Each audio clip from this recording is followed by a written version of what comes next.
just a little introduction to this session. So this session is Rehumanizing the Ends. And healing justice, our work, it is preoccupied with, like I mentioned, healing and also love and connection and affirming each other's lives. So a struggle against things that are anti-life. Also, so much in this work reminds us to practice the kind of politics that we want to see.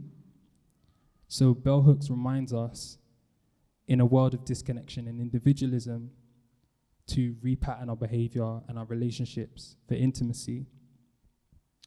And obviously, we can't have this love and affirmation if our relationships aren't ones of depth. It's harder to show up in solidarity. It's harder to see the love from people in and amongst the messier and uglier sides of us. So we need to do decolonial work to not perpetuate the structures and to better see each other. So when talking about the ends, I define the ends. I'll invite our panel also to kind of like share what they think about the ends, and in particular, Joy, like I think your work is really incredible in sort of like speaking about all of the different realms of what makes up our communities. But yeah, I would say working class, racialized inner city communities. And with our communities, I think it's often difficult to have a depth of relationship. Geographically, like estates are often closed off, and our areas are portrayed as unsafe, and there are lots of damaging narratives about us. So, just one note as well. So we're here to talk about rehumanization, but also dehumanization. The practice of comparing people to animals, or talking about people as if they have no agency, or portraying people as brutal or numb, or not having the full range of human sensitivity. I also want to just like, I think it would be difficult to have this conversation without mentioning that there's active dehumanization of Palestinian people going on at the moment by Israel's government, by our politicians, by the media. And yeah, like I think as well as organizing protest, solidarity for Palestine, I think what this talk offers us is the opportunity to speak about humanity and love and the preciousness of our lives, and why we recognize and grieve for Palestinians, for Sudanese people, for Congolese people, and why we back it for their liberation. And our communities know colonialism, we know the fight, we know the survival that we need to have against these forms of inhumanity. Dehumanizing narratives are there to divide and to mandate violence.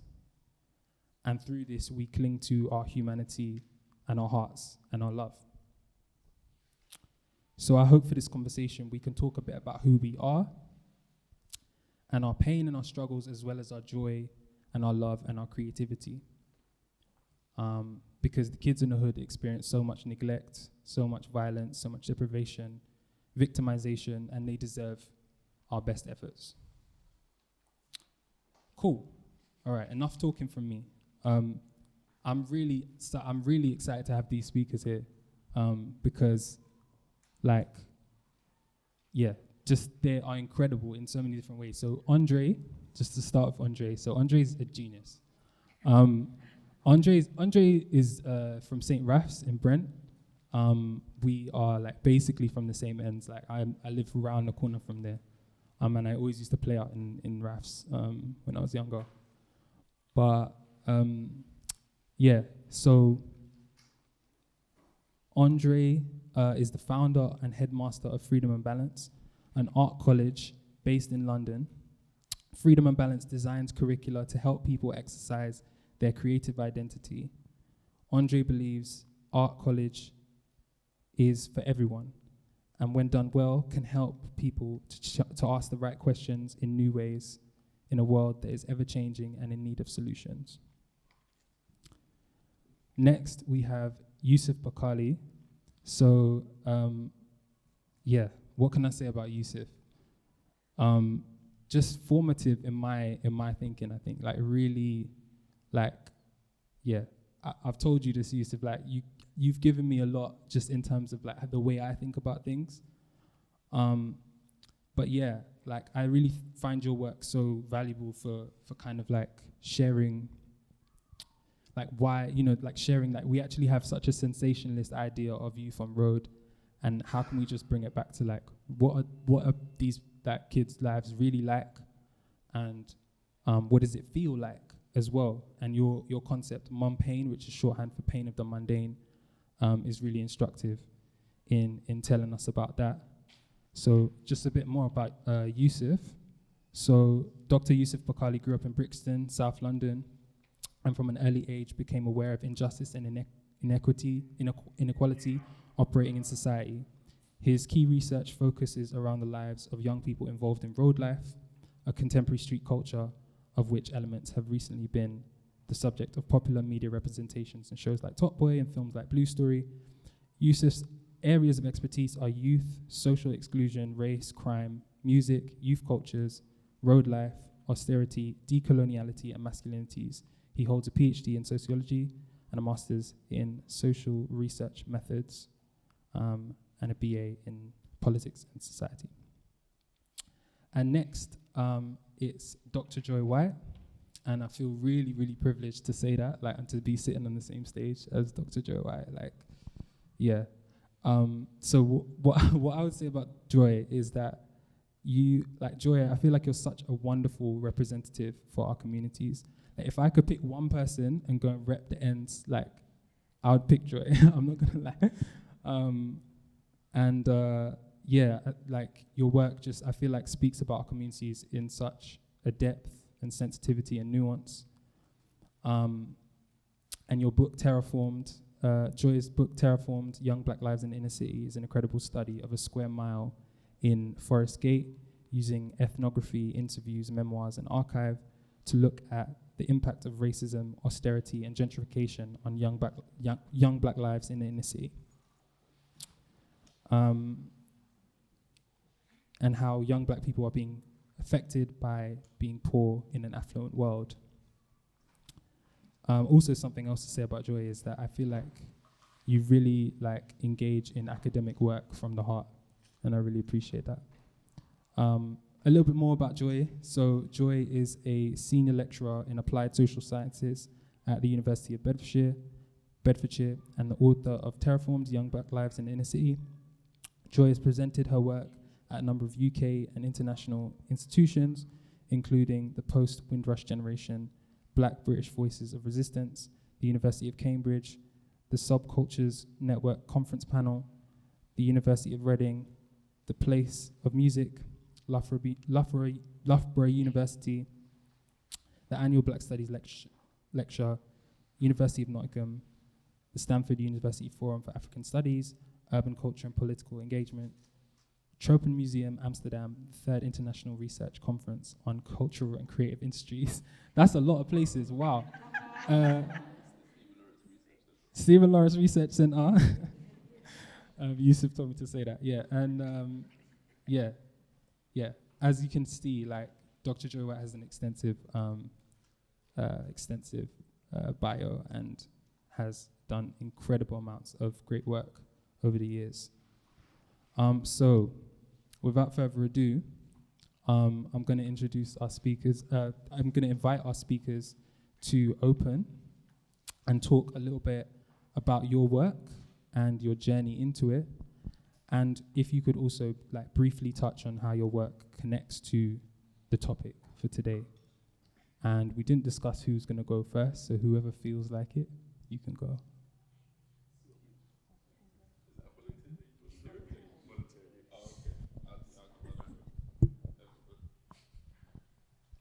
Yeah, thank you, Alex, man. That was big. Can you hear me all right? Yeah. I hate holding microphones. It feels really unnatural to me.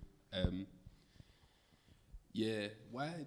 I sometimes think why Alex invited me and what is about my work, you know, in the context of this kind of panacea, this umbrella. And probably the main thing is, well, the first one was the idea of the mum painting. That's how I met Alex, actually. He just hit me up one day about the mum painting and asked me to do a podcast for him. And that idea kind of came out of my PhD studies, which is about life on road, and what I was kind of picking up from the young people I was talking to. Well, like, firstly, when I'm talking to young people on road, I don't care about what crimes you've committed, or those kind of narratives weren't of interest to me. And you kind of touched on it. Obviously, coming from the neighborhood, I grew up about 400 meters over there. So, like, obviously, you know the richness of life here because you've lived the part of that life. And you kind of, when you kind of get out, and I was writing my essays at undergraduate and all these things at university, I was like, none of that is really represented. Like, we're kind of represented as muggers, as, you know, statistics in school exclusion, statistics in, you know, various kind of usually like existential, I mean, like normally to do with us dying or being put in prison, like that tended to be what I was looking at.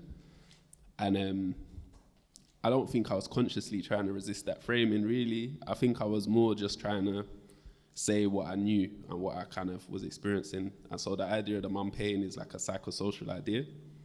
And it was what these young people, some of them had been involved in serious youth violence and some of them hadn't. What they were sort of expressing to me was this kind of malaise or distress. And I think commonly we deal with that using kind of mental health narratives, and we're using kind of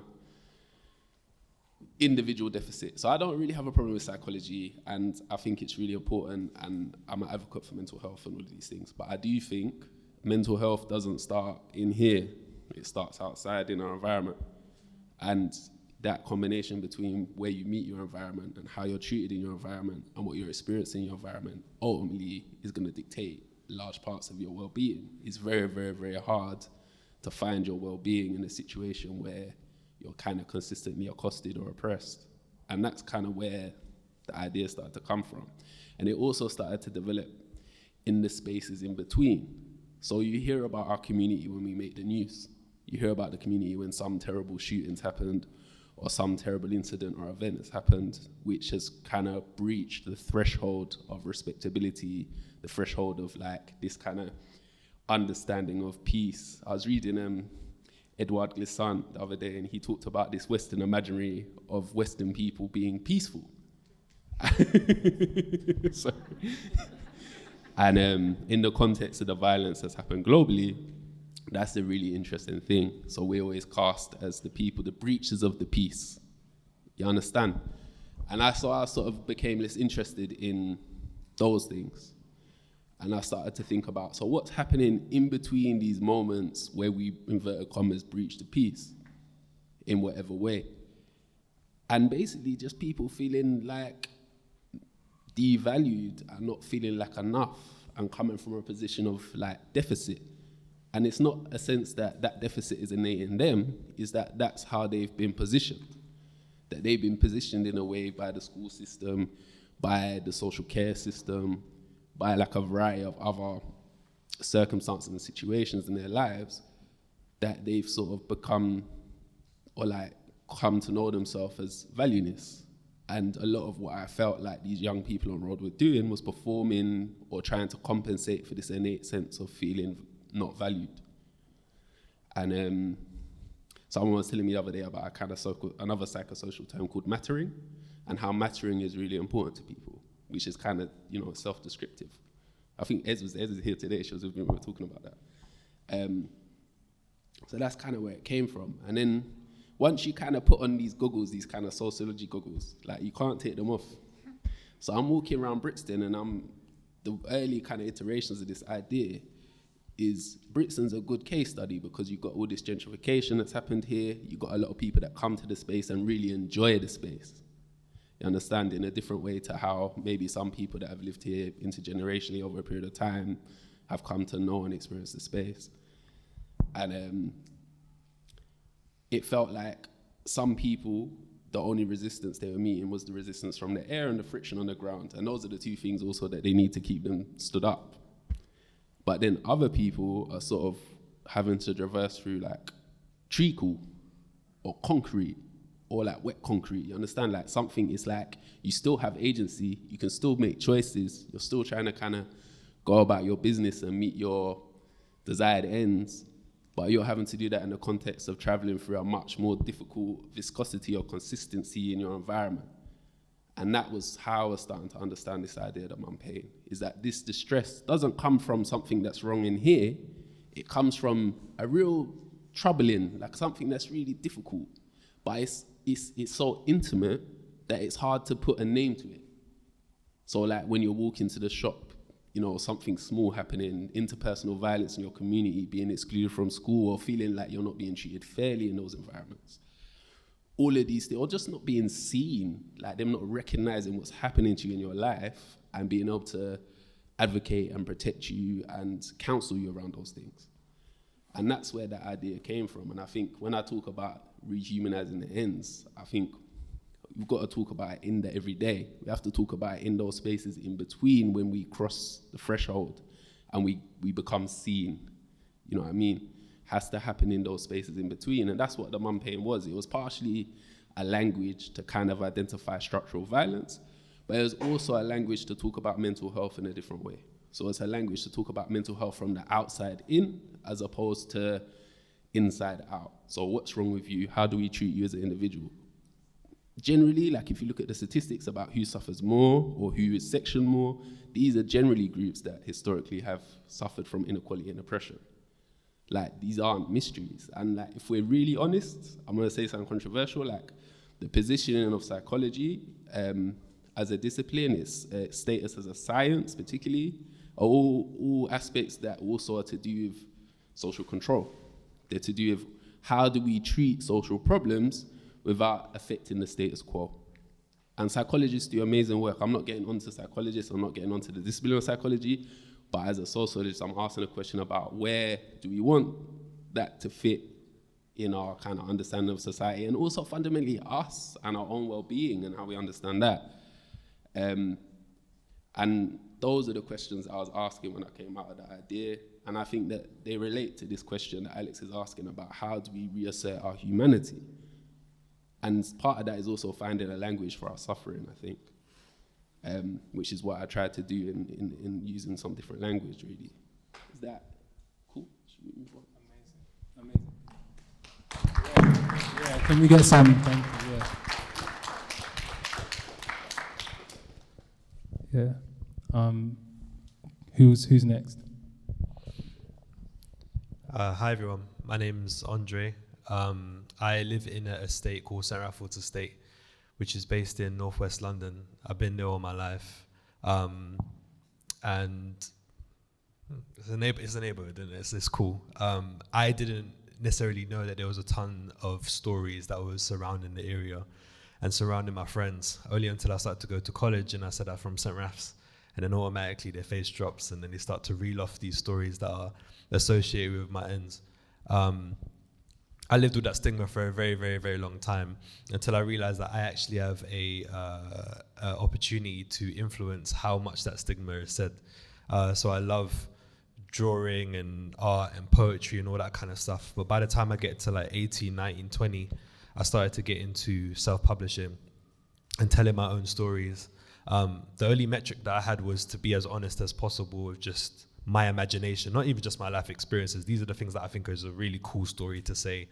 I didn't know that me just being genuine to my tastes actually was original, because there's not a lot of people who think like that or have the same type of imagination. So then I started to create these like different projects, different books. And then eventually my world started to open up around me. And when I say the world started to open up around me, it's like I'm someone from Northwest London at the time. There's no creative community there. There's no like creative jobs that you can get. There's nothing like that. But then I was able to get those opportunities, and someone said to me once, the only reason why you're here in this room is because of this, which is like an old book that I wrote. is like every single time that you create, you open up doors for people and places and opportunities that you just wouldn't have had access to if you didn't speak. So the term freedom and balance, which is now the name of my art college, came from that conversation, which is the more you create, the freer you become. So being able to like see the world from a different lens just because I chose to write, and then going back to my estate, I started to realize that the difference between myself and the rest of my friends is that we haven't necessarily given ourselves the channels in order to create. I've kind of took away the onus on someone giving me a voice or giving me an opportunity. Like, I don't like waiting for people like that. And also as well, they're not going to pick me to talk. So it's best for me to actually just set up the thing for myself and understand how books are written, how do you set up a radio station, like all this information is available. So I reached out to 5 of my friends, and I basically said, we're going to make a passport, and that was code for we're going to create a book and it's going to open up doors for us. And I gave them one word. It was a 1-word brief, and the brief was change. So that can mean any sort of change. And then I said, cool, we have a couple of months. And then over a span of time, because they're my neighbors, I can knock on their door and see if they've actually finished their work. But like over a couple of months, we then like accumulate these conversations into these chapters, which then ended up being a book called Authors of the Estate. We then had some funding to mass produce it and then give it to all 1,000 homes in St. Alpha's estate. So everyone in my estate has a copy of this book. That was in 2015. And then in 2019, someone who bought the book, which I didn't know who this person was at the time, Nabil Al-Kanani, he lives in a estate up the road from me called Chalk Hill Estate. And he basically wanted to have a conversation with me about authors, and he was like, how come you lot haven't continued it? And for me, I was like, I done what I wanted to do. I finished it. It was all over. But he was like, no, like this is something that should continue. By that time, I'm a little bit more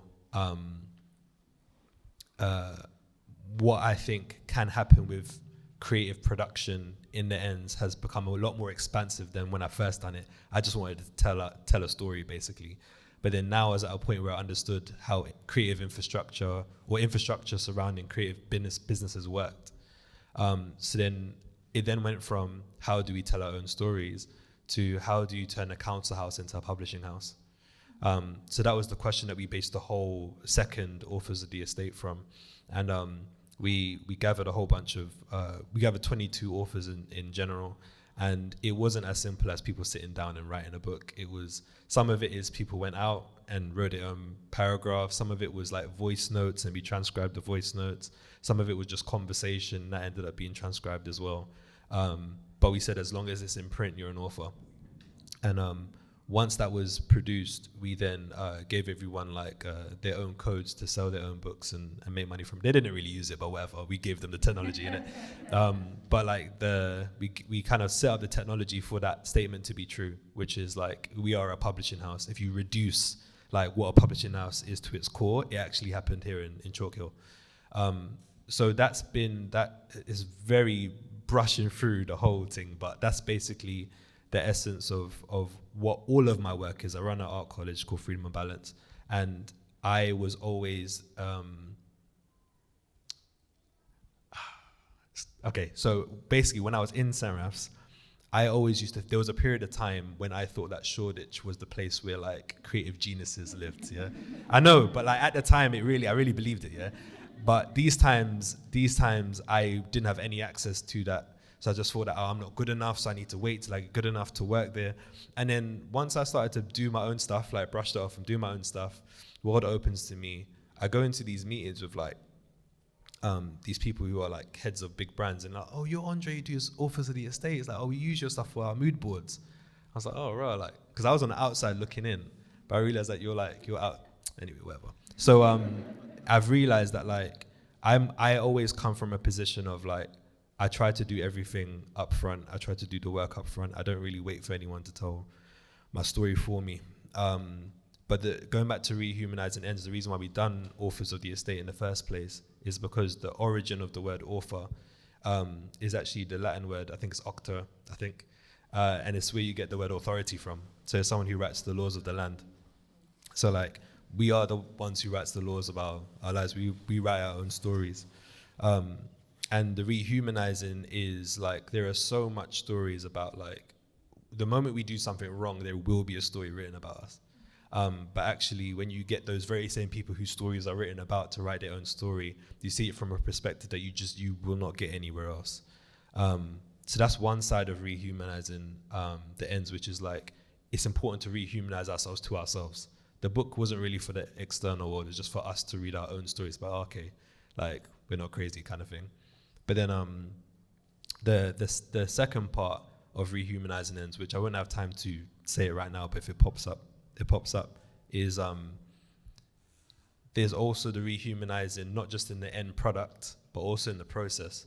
Because it's very easy to be like, oh, we're gonna go into our communities and rally the people up, and that's not how it works, Donnie. Like, people are not on that, like, it's not as straightforward as that. It really is you have to be very lateral in how you bring people together to write a book or get people together to do anything.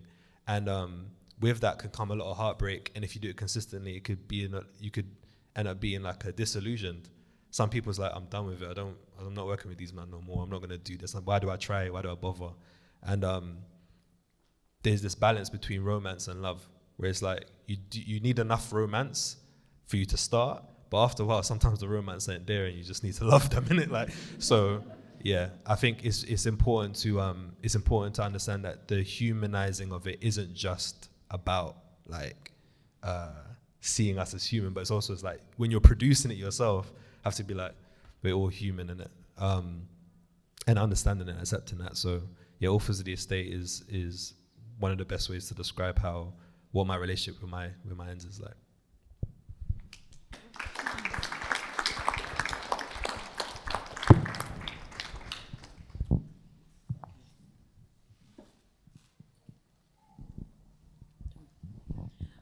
I'm not quite sure how I'm supposed to follow all of that, Yusef and André, because hearing you talk about your work and what you've done and what you hope to do. So while you were talking, I was thinking as well, how am I going to introduce myself, and how am I going to make the connections between the work that I've tried to do and rehumanizing the ends. And so I suppose my sociological goggles are going to come from a slightly different perspective. So I'm an academic, but I'm a late life academic. So I came to this academic space very late in life, which means that I had a very long working life before. So I've worked in a lot of places, and I've had various kinds of jobs, but always been with the public, always public facing. And in all of that time, so when you were talking about being at school, what was expected of you, what you thought you could do, I left school when I was 16, because that's what you were supposed to do. If you were from an area that I was from, you left school when you were 16 and you got a job.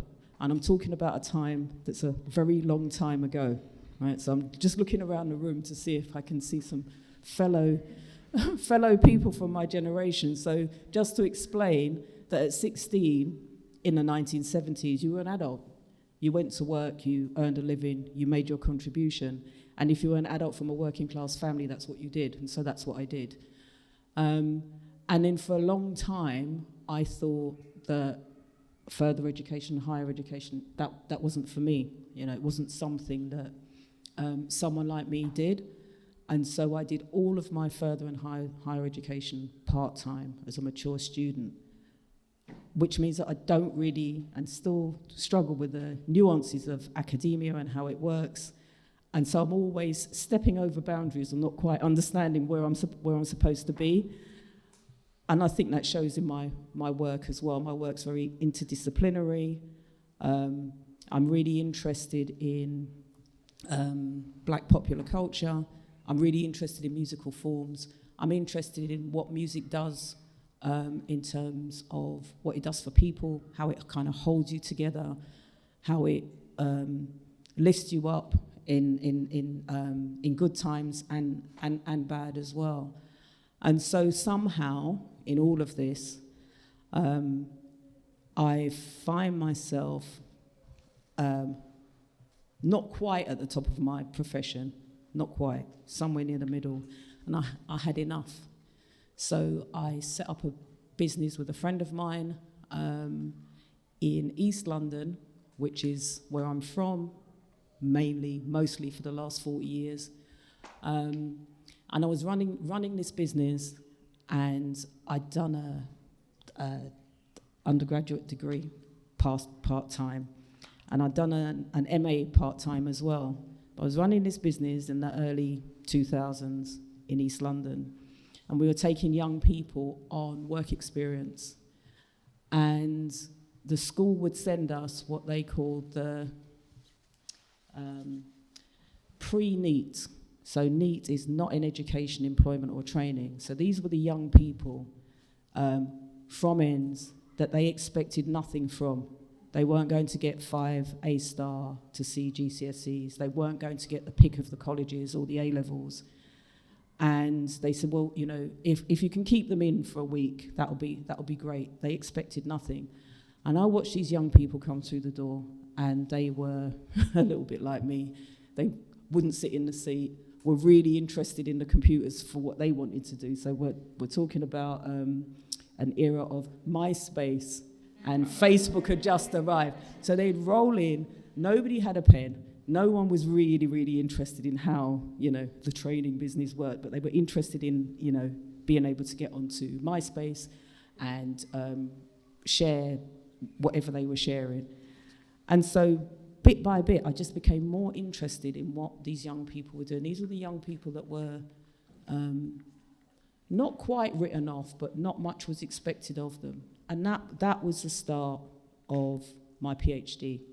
That was the start of my PhD, because I saw young people that from an area that was very multicultural. So in that area, almost 100 languages are spoken, and didn't matter what cultural background these young people were from, they'd come in with the same music on their phone. So I just thought, oh, I hear this on the bus as well. I hear this when I'm walking up the high street, you know. Now I've got a name for it. So that was the start of my PhD. I was interested in entrepreneurship because I had a business. I was interested in young people and the possibility and the possibility for young people once the world was opened up for them. And I was interested in grime at my big age. Look at that. So I applied to do a PhD at more than one place, and 2 places said no. One place lost my application form and took me on a long dance, and then said, no, that's not the kind of research that we would support here. So I got told to be on my way, and then I did get a place on a PhD, and I was self-funded, so it took a very long time. It took a long time to do it. But what's interesting as well, when we're thinking about rehumanizing, I was looking at an area that I knew with young people that I was familiar with as people, and it wasn't seen that way in the academy. Somebody actually said to me at the first presentation I did, why have you brought this here? You know, this sounds like children making a noise. I had Roll Deep and Chip, and they said, you know, this is, you know, what is this? What is this? Is this a suitable subject for academic inquiry? I'll never forget it. It was one of my first questions. Do you think this is a suitable subject for academic inquiry? So I said yes, because I was inquiring. You know, so that didn't go down very well. But I think it is, in terms of the rehumanizing the ends, all of my work, and I started off writing fiction actually, but all of my work, including my creative writing and academic work, has been about, not in an egotistical way, just trying to find my place. I wanted to find myself in the history books, and I wasn't there. I'm from a slightly different generation to probably many of the people in this room. My parents came here as part of that, Windrush generation. No. But they came here in the 1950s and they settled in Brixton mostly to start off with. They're part of that generation that came in the 1950s. And so I grew up with a kind of no sense of belonging to this place or anywhere else. So my quest was always to just try and find my place. And so that was what my creative work was about, that's what my academic work was about, always slightly out of balance, I think, with what I was supposed to be doing, but I think that's just me. And yeah, and all of the work has been about, or trying to not just write about people as though they're objects of study, not write from a distance, but write from up close. And when you were talking about this category of deficit, when it's our communities and our young people, I wanted to steer well clear of that. And so there's a, I tell people what my research was on, which was grime music and entrepreneurship, and people say, well, tell us about the drugs. There's got to be drugs. And it was always framed in this way. And so I was always really careful about how I researched and how I wrote, because you have to be honest about the people you're writing, but you have to honor them as well. I was trying to say that these young people that were being enterprising, there was more to that grime music economy that you could just see at the surface. There was a lot more going on. People were developing all kinds of creative skills that mattered, that were important and significant, and it was a battle then. It's not a battle now, because people see that now. I think people see that now. So it's not a battle now. So that I think that's my contribution. I think that's what my work is, what I've tried to do with my work. The last book, Terraformed, was absolutely about rehumanizing the ends, trying to write in a way so that people could understand the systems and the structures that you were describing so well, both of you, in a way that gave people a language to articulate some of that and to, well, maybe change some of that, who knows. But that's me in a nutshell. You left me with a lot of work to do. So, yeah, I'll stop there for now.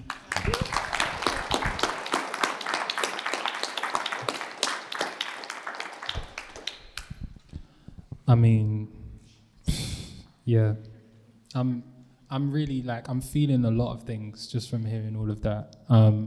First of all, I'm blown away and I'm really gassed that you're here. And yeah, I just think what I think would be really good to do next, actually, just check the time because we're due to have a break on that hour. I'm trying to see Fazana, but I can't see her. I'm trying to see, maybe we should have a break now, like a quick 10 minutes, and then go into some questions. So I'm really excited about that conversation that we just had, or those offerings and points made by all of the speakers. What I was gonna try and bring us back in with, because I think we've heard from all of you around, I think what I've heard from the discussion so far is a lot about new narratives about us and writing ourselves into narratives, and also putting how we respond and how our communities are in context against narratives. And we've also touched on some of the challenges around some of that. So I was thinking two things. You have a choice. Is there anything that you want to expand on, or expand on from what we've already heard? And also, are there any questions that you have for each other, or comments or responses to something that one of the other speakers has shared? And I'll let you have a little think. I just wanted to say that I said this to someone outside, Christina, my friend, I was just outside, I was saying this, that Joy's work, when I first came across Joy's work, obviously I was still in the process of doing my PhD, and I got to say it made me feel seen. It reminded me of being in my brethren's bedroom listening to On Top FM and texting in and all of these silly things that we used to do. And it was nice to have that reflected back, that you matter enough, that in that, academia or whatever, that you matter enough to be reflected, not just as a problem, but to be reflected in a way that's joyful. And the other thing was that I think Joy made a kind of platform. So now when I'm doing certain kinds of work, I know I can lean back on that, that work that Joy did and other people, not just Joy, but other people. Joy is a significant person, particularly when we're talking about like rap music. Obviously I have some personal connections to rap music, and I've done some writing recently about thinking about some of the problems and the way they're framed. And yeah, I just wanted to say that because the work that you do, there's a reason why, you notice every our work, we invite you to do stuff. Because I can't say how much respect and appreciation I have for Joy's stuff. So like, I just wanted to kind of reiterate that really. And I want to go back from what you were saying. When it comes down to like being seen, it's so, especially when you're any type of creator and when you're a creator from our kinds of backgrounds, it's very likely that you're gonna say something or you have a cadence that you haven't heard before in your space. And even in your most relaxed state, you've never seen someone as relaxed as you who's come from where you're from. And it is important for you to let that come out, because you have no idea what the generational implications of that is for good. For there to be a new cadence and a new slang, like there's certain, so for example, and I know there's waves of this, but I'm just talking from my musical history, yeah, that like there was a period of time when like UK rappers spoke with an American accent, like, and that was cool to do. Everyone was fine with that. No one challenged it. And I think there have been waves of that, right? But for me, there was two rappers. There was one guy called Skinny Man, another one called Klashnikov. And like them two was just rapping, but rapping in a British accent. It's like, oh, you could do that, yeah, that's cute. But then not too long after that, then like you'll get cussed out if you was in an American accent. It's like that's not what you do. But it takes someone to like be like, no, I'm gonna be in my own skin, still have the same level of skill and be able to achieve what I need to achieve. Also as well, when you are coming from working class or black experience and you're trying to bring something new, just going back to what the impact that your work has made, Joy, is that like there's so much extra work you have to do that almost it feels like by the time you've done the infrastructure, you set everything up, it's like, I don't even want to use it. So it's like that in and of itself is a lot of work. But it is important for all of us to see ourselves as historical figures. If you don't, then the work is tiring and you won't be able to complete it.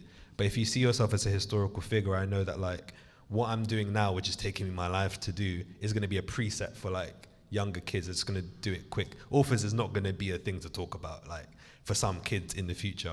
For me, it was a lot of work, but for them, it'll be a preset. I was like, no, of course you wrote books. The same way how like we actually, going back to music and business, like we take for granted that there is a business model around music whereby like you can, so for example, I struggle with getting, Authors the Estate wasn't the case, but for me, I struggle getting a lot of black men from Ends in workshops.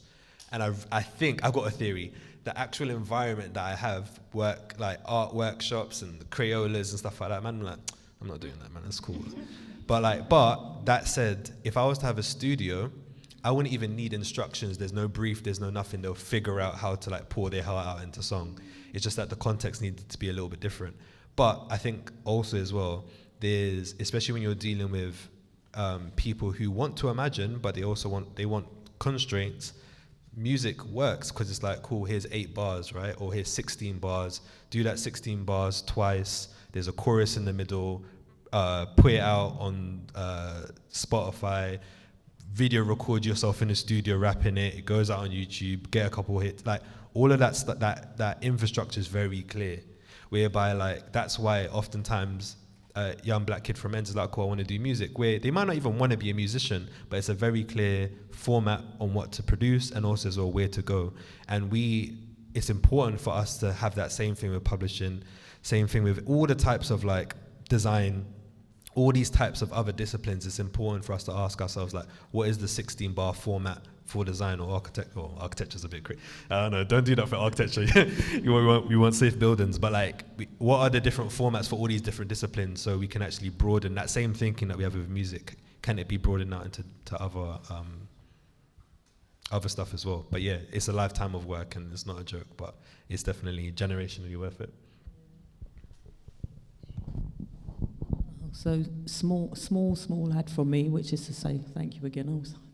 I take nothing for granted, you know, and so it's a couple of things that we are all historians, and everyone has a story to tell, and I think even more so, and more importantly, from people who are from marginalised communities, we have to write those stories, tell those stories, share those stories in whichever way we can, even when there are people saying that, oh, not that format, or don't do it like that. We must do it, because otherwise the platforms get lost, the foundation gets lost. And when you were talking about there's a kind of blueprint for black music, well, there is, and the grime MCs laid a blueprint drawing on sound system culture. There's a continuity of practice from the blues dance to the DIY grime events, laying out a blueprint now for the drill artists and so on. But if we don't record it, if we don't write it down, somebody else will either come along and say it didn't happen that way or it didn't happen at all. So all of our histories, all of our stories are important, and then pulled together, they create something that is really quite powerful. And so the author's work that you're doing, the academic work that you're doing, Yusef as well, is all part of a bigger story and a bigger pattern that we all have a part to play in. So that's what I wanted to say. I also want to say that there was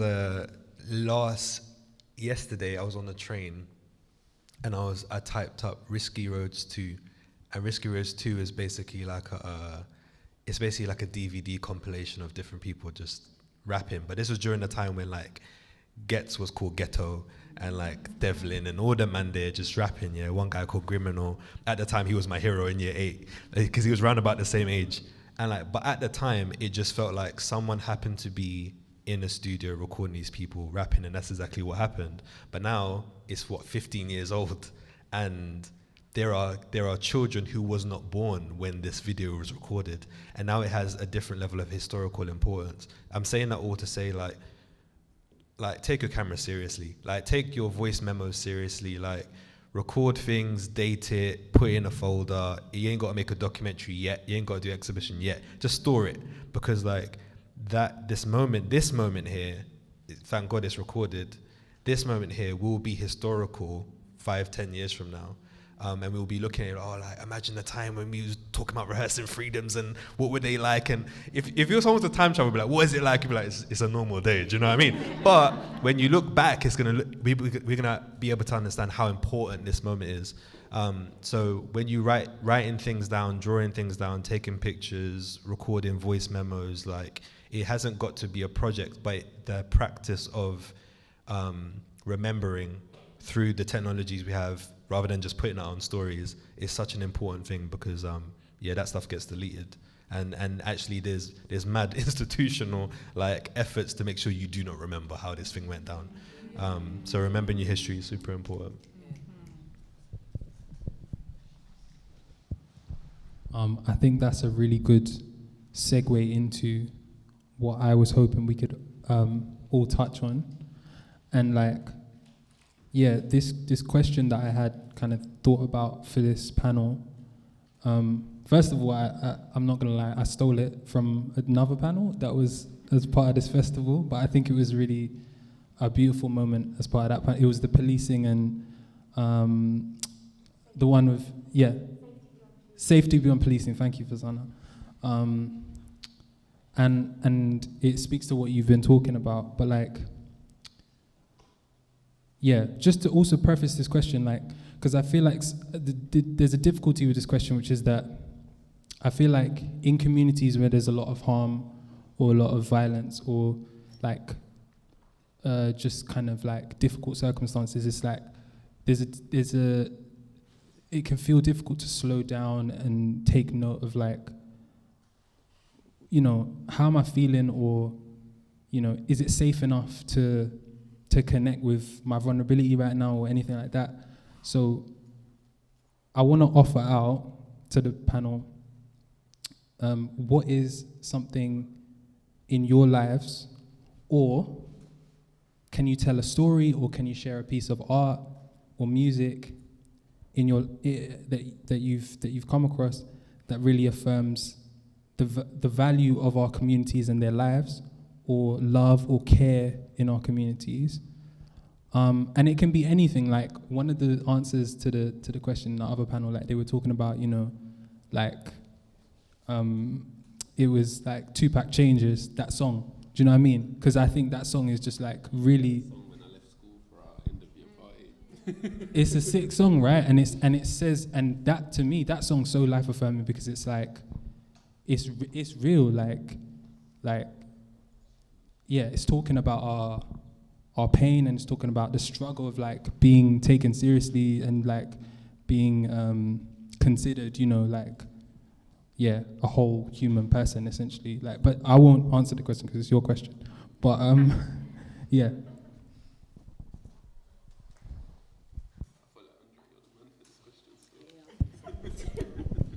It's a very meta response though. So like I don't have a piece of art to share, but I have an artist that has been really helping me. So it's Cleo Soul, and it's not just the music, it's how she puts out the music. So Cleo Soul has been around since early 2000s. And then she was doing like a couple industry songs and all that kind of stuff.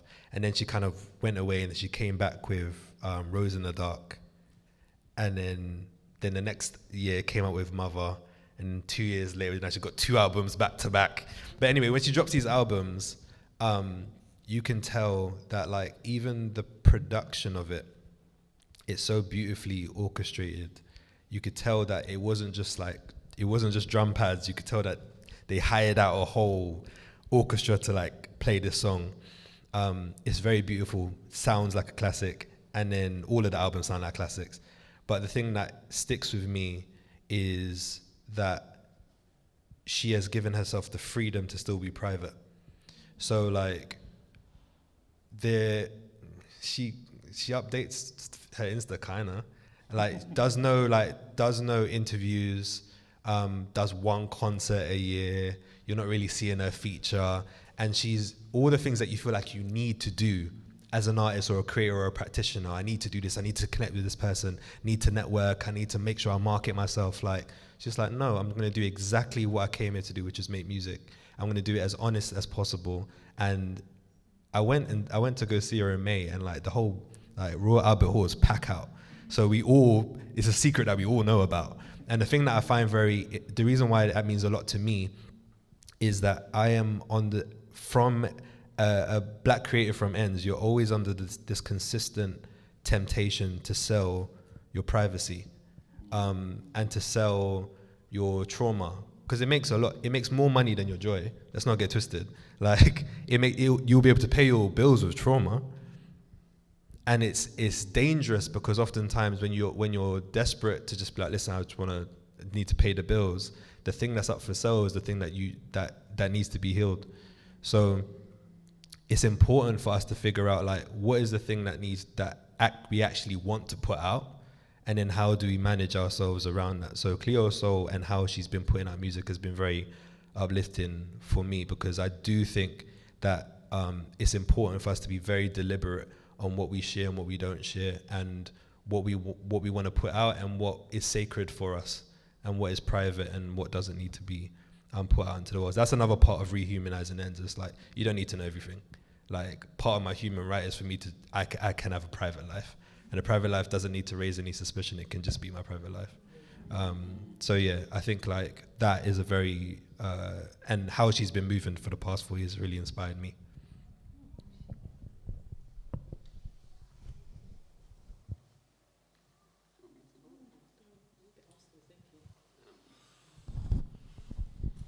So the question is something that's joyful from the neighborhood, yeah?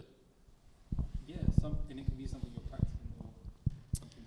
So we were talking about this earlier. I think sometimes where, particularly like, I think sociology is like a very critical discipline, and sometimes we get so carried away with the critique that we forget to find the joy. That's what I like so much about Joy's work. We were talking about it before, like, you know, and listening to André, what I really enjoy is that they find the joy. Before actually we came out, we were talking a bit about fatherhood, and probably like the times I look forward to the most now, which sounds strange, but there's a reason, there's a rationale for why fatherhood is important, is the time I spend with my little girl, to be honest. And that's the time that like I think about those weekends that I have with her, and I'm thinking about those weekends and what I'm buying. I've been buying her Christmas presents. This isn't very good, it's neoliberal parenting, but I've been buying her Christmas presents since August, you understand? But and because we had so much destruction done to our families historically, you know, I have my family has been affected by the care system, by other things, you know, historically. Racism is a big part of that, which destroyed, you know, my mum and my uncle are mixed heritage people that were born in the 50s. You can imagine what happened to them. So reconnecting with that, even though it's been a very challenging thing, is probably the most joyful thing that I could do. And finding solidarities with other men around fatherhood and around trying to locate ourselves and understand our importance, you know, because I'll be honest, structurally, and I've read the literature on fatherhood, trust me, structurally, a lot of child development specialists think that fathers aren't important. And that's the truth. That's, you know, if you look at legislation, if you look at the law, and there's reasons for that as well, because of the amount of violence that men perpetrate. And that's also not a myth. That's true, that men do violence disproportionately. And, you know, we need to have conversations about that. But rooting myself in that identity as a father, even though it's a difficult identity, is an identity that I think makes me better more consistently than it makes me worse. And it helps me to reconnect with a lot of the things that were sort of, or even are still taken from us. You know, that destruction even of the family, even of the people, the closest people to you, that these structural things that I've talked about before, they destroy. They break them apart. They weaken you by tearing you from what you love. So to practice that love for her, no matter what the circumstances, no matter if it's challenging or not challenging, if it's a good day or a bad day, I think makes me better. So I'll say that that's, in a roundabout way, it's a very personal way, but that's the way it links to the wider history of that struggle, and why I think it's important that we do more to support each other, both as mothers and fathers and whatever else is it, you know, in between that. Like, we should support each other to do that, and I think we don't do it enough, but it's starting to happen somewhat, and I'd like to see that kind of happen more. But yeah, that's my response to that.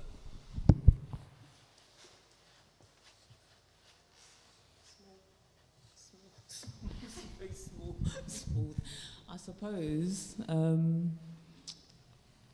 in answer to the question, or maybe not in answer to the question, I think, yeah, I show up. So I show up in particular for the young people who are in my life in some way or another. They don't have to be related to me. And I show up because I grew up in a time that was difficult in many ways for some of the reasons that you described, the racism, the hostility, and so on, and always being out of place. And when you look forward, however many decades, on the surface it seems as though life got easier because there were more things. You know, there were more things, there's more stuff. There are many kind of ways to make our life easier, but I really do think that for young people now, the world is a chaotic, hostile, and sometimes terrifying place. And while on the surface it might look as though they're just kind of rolling through, being loud, and being difficult, a lot of the time behind all of that, there's a struggle. And so I show up, and I show up however I can, and encourage other people to do the same. There's been times in my life when I described some of the peaks, and how, and it is great to be a writer, it's great to be an author, it's great to see my name on a book. But there have been times in my life, for all of us, I'm sure, when, it's not been so great. And kindness showed up for me in places and in ways that I didn't imagine. And so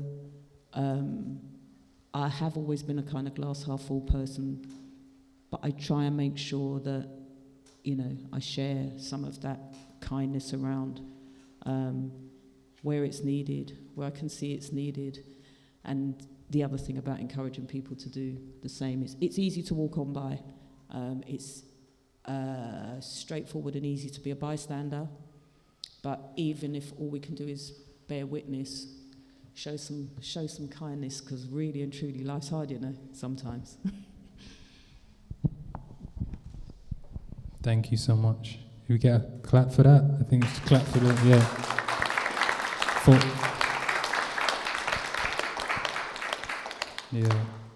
Yeah, what you were saying just then reminds me of a quote from a song lyric, I think, or something. I can't even remember it properly, but it was something along the lines of like, we're in pain, but we love hard, or something like that. And it's like something about how,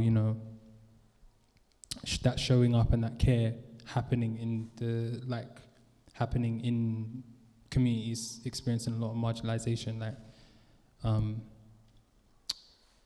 the strength of that, and the value of that. And I really appreciate you sharing that. Do we have questions from the audience? Yes. I think Fazan is coming with the mic.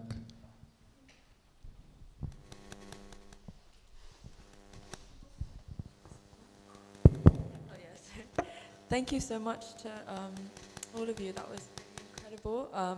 I just want to say, it really resonated with me because I grew up in the Ends, and it's like almost like a kind of social ecosystem of like people who I think wouldn't have survived in this space.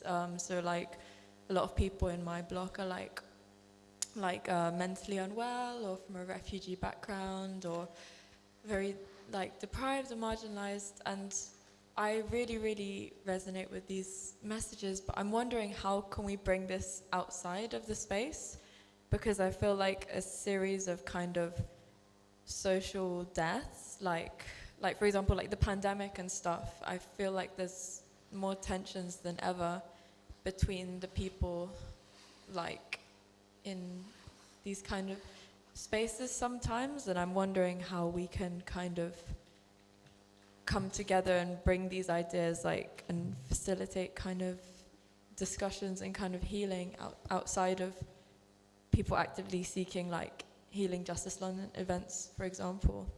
Yeah, thank you.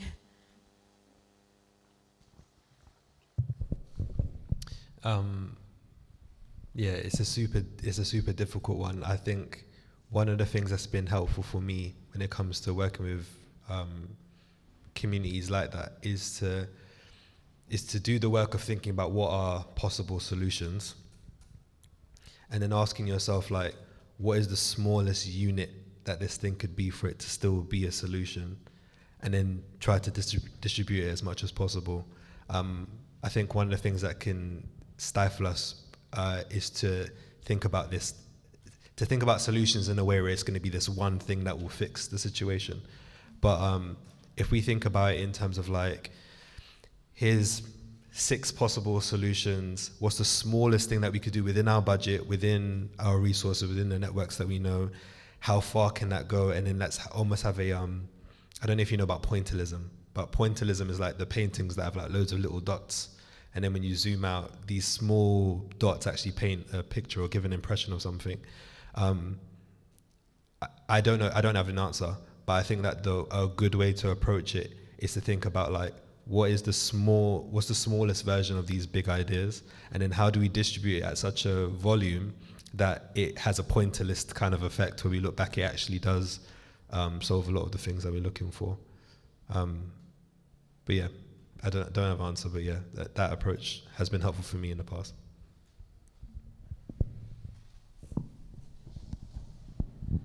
I think sometimes as well that things are happening, and what André was saying about looking for the big solution, that sometimes what's happening are lots of small things happening in different places. So people providing different kinds of services on a very small scale, people offering a kind word or cooking some food for somebody on a very small scale, and those things make a difference. They make a difference in that moment. And I think sometimes as well that these conversations, these discussions, the sharing of knowledge and understanding, it is happening. Sometimes I think it's for us to take notice and see what we can do to kind of add to what's already happening. So yeah, and I think when everything looks so or appears to be so bleak, it's easy to lose heart and think, oh, everything's terrible and nothing's happening. But often in those little dots, there's a lot going on, I think.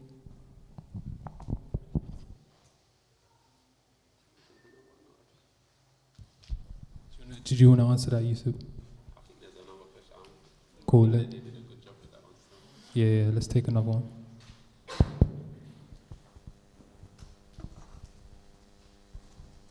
Firstly, I have so much respect for everyone on stage, genuinely, and a lot of love. Sitting here talking about this on a Friday evening, yeah, do you know what I mean? And you just wouldn't have there, do you know what I mean? So yeah, thank you all. My question is going to be a stream of consciousness. A question will come at some point. But I work in social justice spaces. I think about social change. I'm around a lot of people that are either doing good things or think they're doing good things. And there is a difference that when you meet someone from Ends, within that context, there is something that happens for me, I'll speak in the eye, there's something that happens for me that is like, oh, you get it. And that's slightly different to like the other people that are trying to get it or working to get it or want to get it.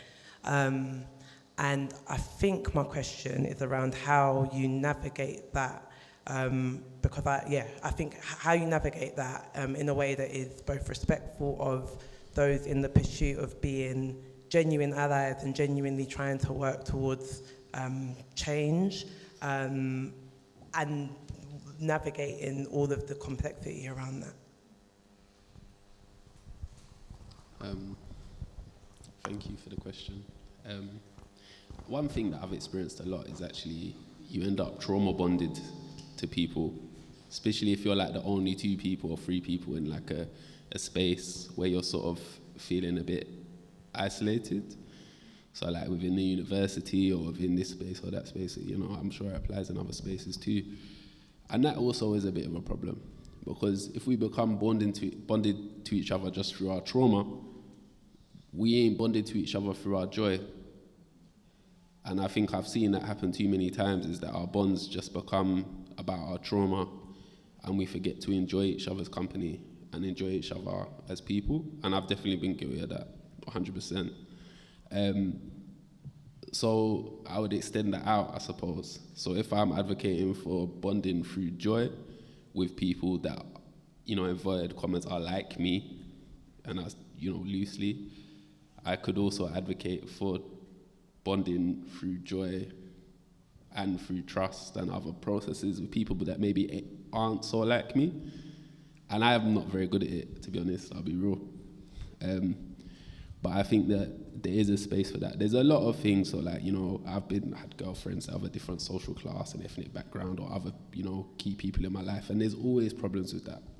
There's differentials in power, differentials in possibility. I use the word possibility a lot in my work because I think it helps us to understand where we're at. So like when I use that metaphor for liquid, like tar versus, you know, walking through, you know, the resistance of the air, it's a bit like that. So sometimes if you have a friend or a colleague or someone like that, they don't understand your struggle because they're moving through a different viscosity of different consistency. And it's like, how do we bridge that gap and communicate with each other a little bit honestly, but, you know, with kindness and with also understanding that it would be difficult to understand that from that position. And I think those are the things that I would advocate for. The final thing I'll say is I work at the Stephen Lawrence Research Centre, and we do a lot of work like trying to teach teachers racial literacy, which is an interesting whole topic I could talk about. But one thing I'll say is most people come with good intention. They might come with a lot of racist practices or, you know, common sense is what I would describe as docs are, like common sense. They're practices that probably racialized people come at such a level that they're common sense to them and that they don't have the skills yet to reflexively like challenge themselves on certain practices. But I would say they come with good intentions. So if we can find a way to work with those good intentions, but also be honest and transparent with people about the ways in which they're hurting us, I think that is a way to try and manage those relationships. But I also admit I'm not always very good at it. So that's my response.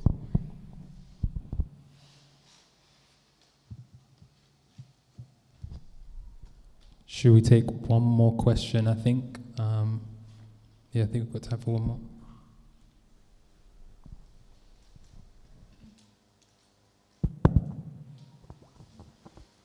Thank you.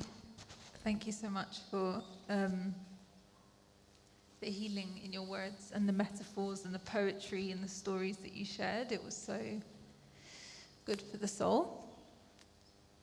I think what I find really hard, when I think about rehumanizing the ends, I think of Ladbroke Grove.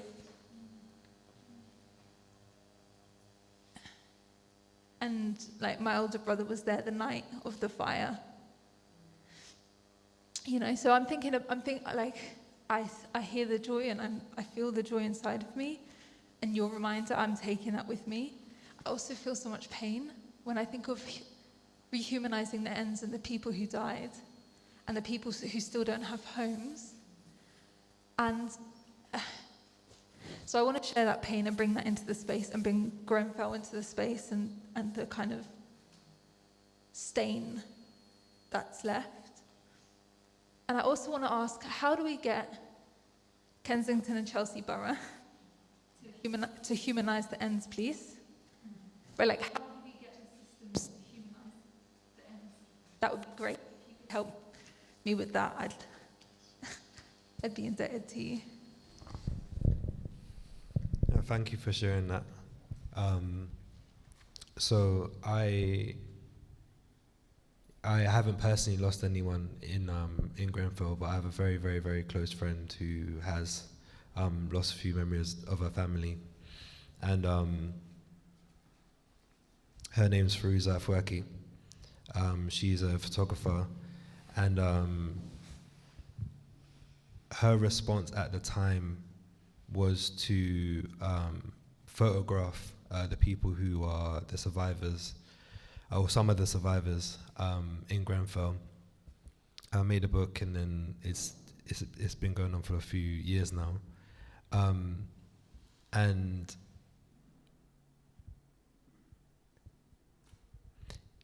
it's the solution to it is not photographs, but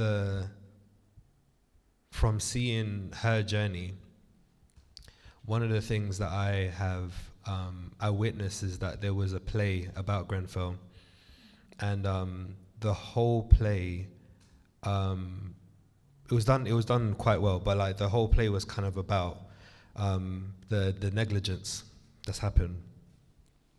But then when we got to the end, there was a video of different people who have survived, and she then spoke, Firuza then spoke, and then she then spoke about how it's important to keep the dignity of the people who have passed. And then I understood the power of what happened, whereby if she and people like her did not tell those stories, the whole story would have been known as a negligence from the government, and that's true. But then what ends up happening is that you do not see the people for who they are. So I can only answer half of the question. I don't know. Because till this day, if you look at like what Grenfell United is doing, they fighting day in, day out, and still nothing has come back. And in times of trauma, times of death, times of war, you don't know how to respond to any of that. But the most important thing is that there has to be, it's important for there to be someone to ensure that like dignity is kept and beauty is kept.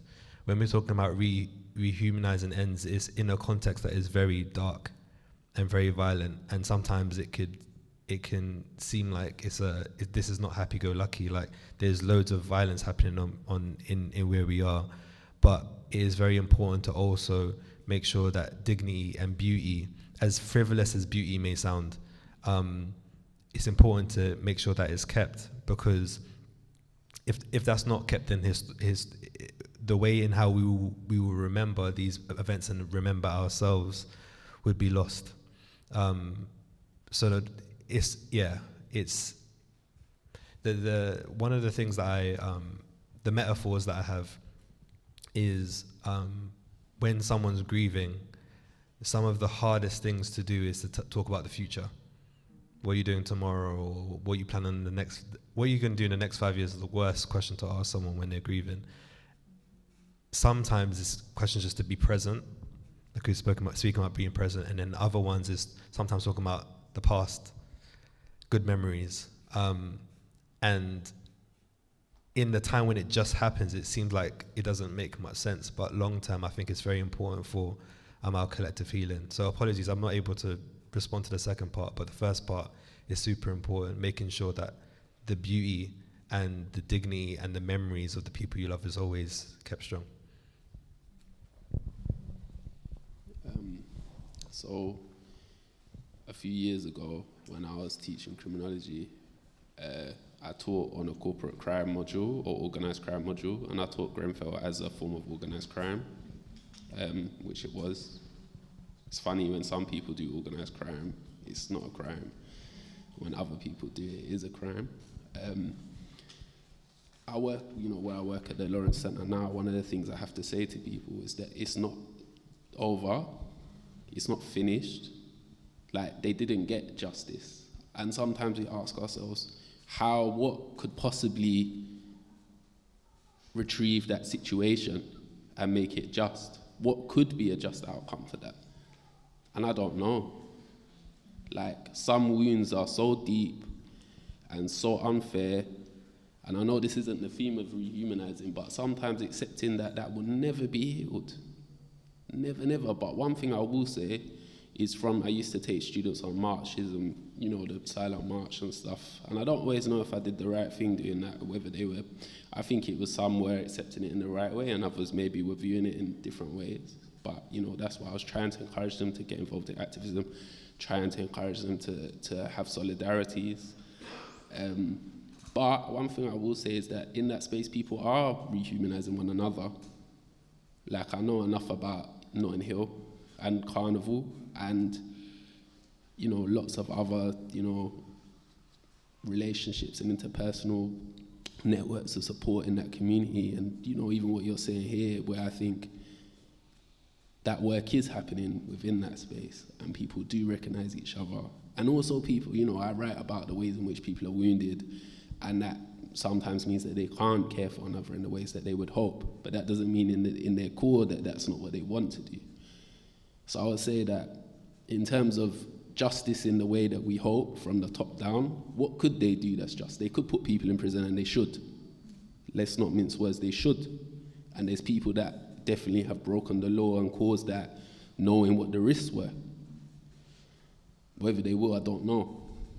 But the rehumanizing is happening there, and people are, supporting one another there. And I've seen so much richness in that community, visiting from the outside, and the people I've met there, and some of what Joy was talking about, about the little, they feed you, like you go on a march and someone would feed you, and like these are things that are rehumanizing that area. The violence that they do, we can't undo, but in the context of that violence, we can find ways to stay human, and I think that I have to say that they are doing that. So, and I'm sorry that it's painful, and I'm sorry I couldn't say something more hopeful in terms of justice. That doesn't mean I don't want justice, or I don't think there should be justice. But I think that rehumanizing process is happening, and people have always been doing that in that space.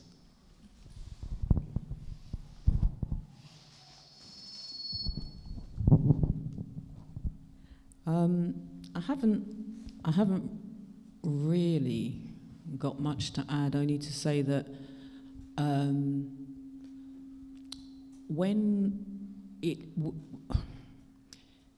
if you're from where we're from, we're surrounded by violence and violent acts. It's part of the makeup of where we are.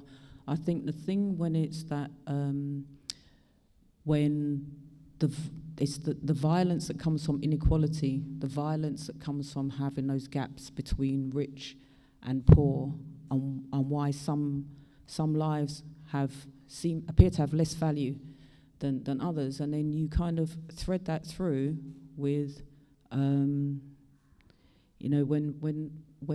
people die in a very sudden, unexpected, and tragic way. And I suppose from my own experience, it is those things that you were saying, André, about the kind of day-to-day acts of care that rehumanize, because of Yusef says,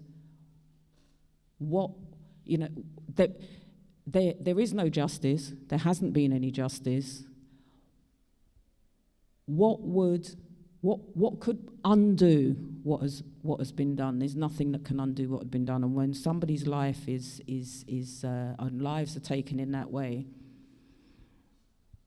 there's a kind of visceral response to that, which is to, how can I put this? Is to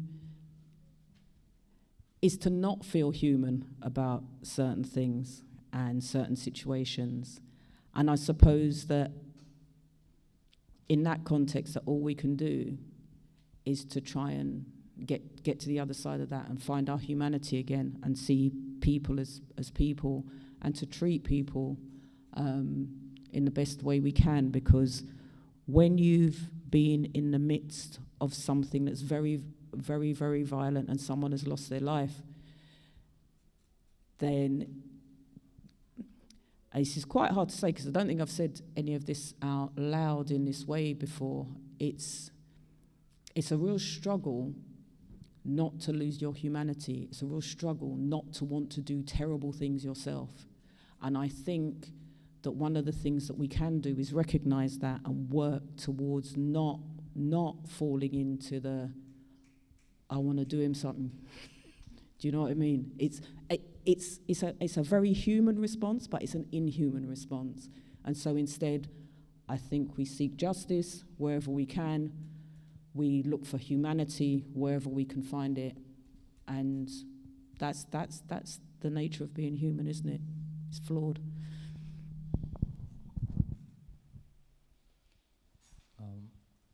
I just want to say I'm feeling a lot of that response in my body.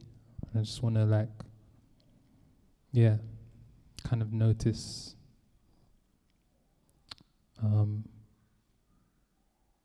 just the feelings that are coming up there. And thank you all so much. And we're coming to time. So we do have to close.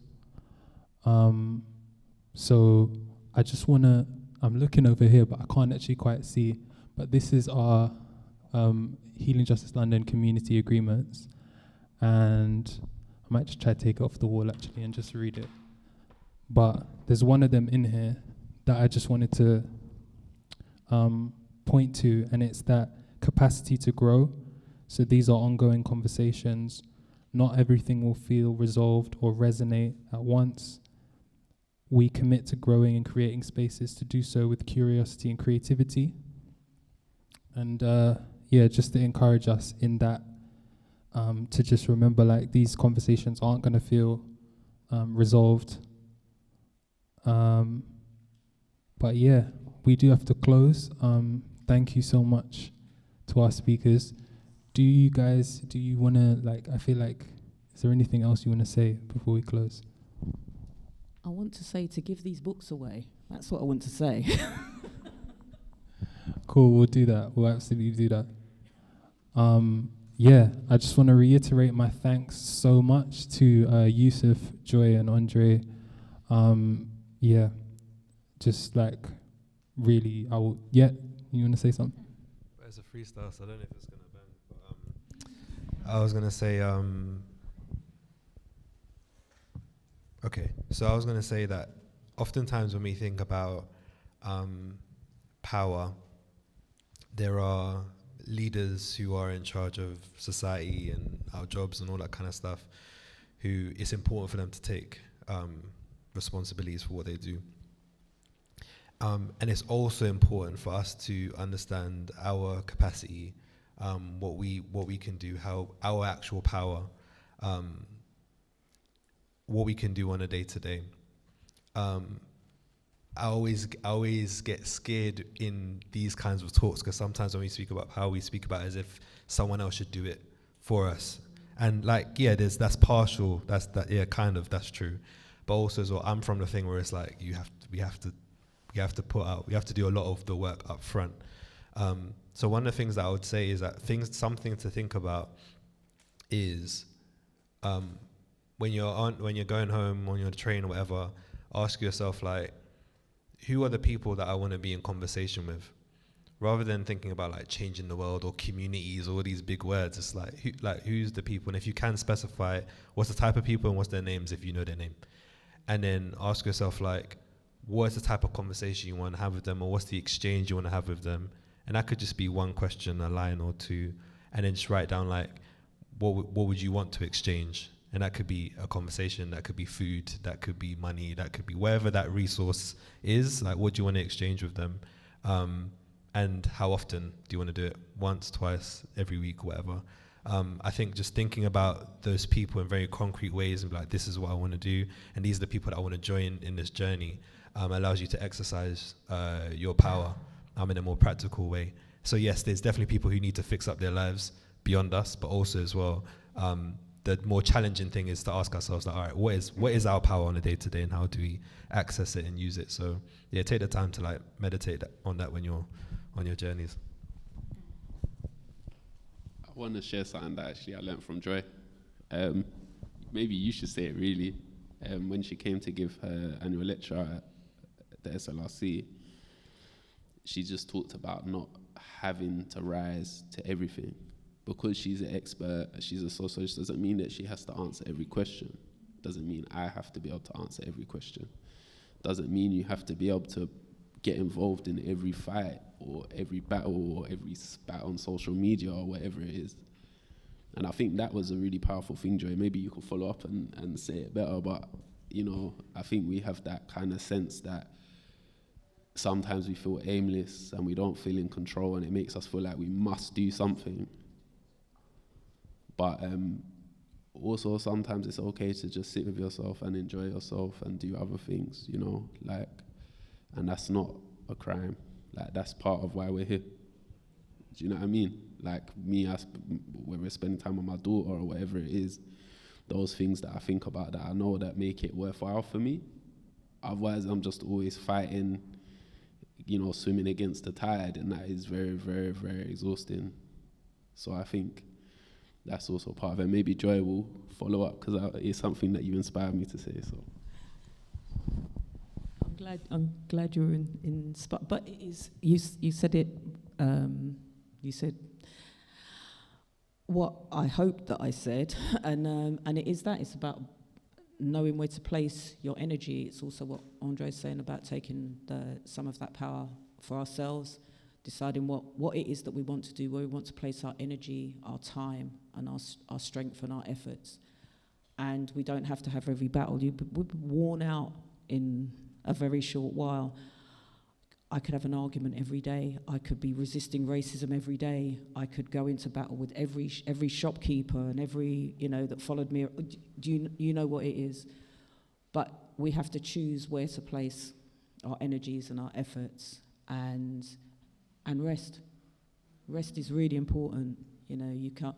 Well, my mum always used to say that an empty bag can't stand up.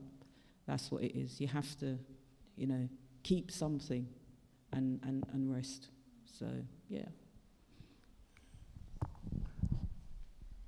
Thank you so much. Can we get a clap for our panel, please?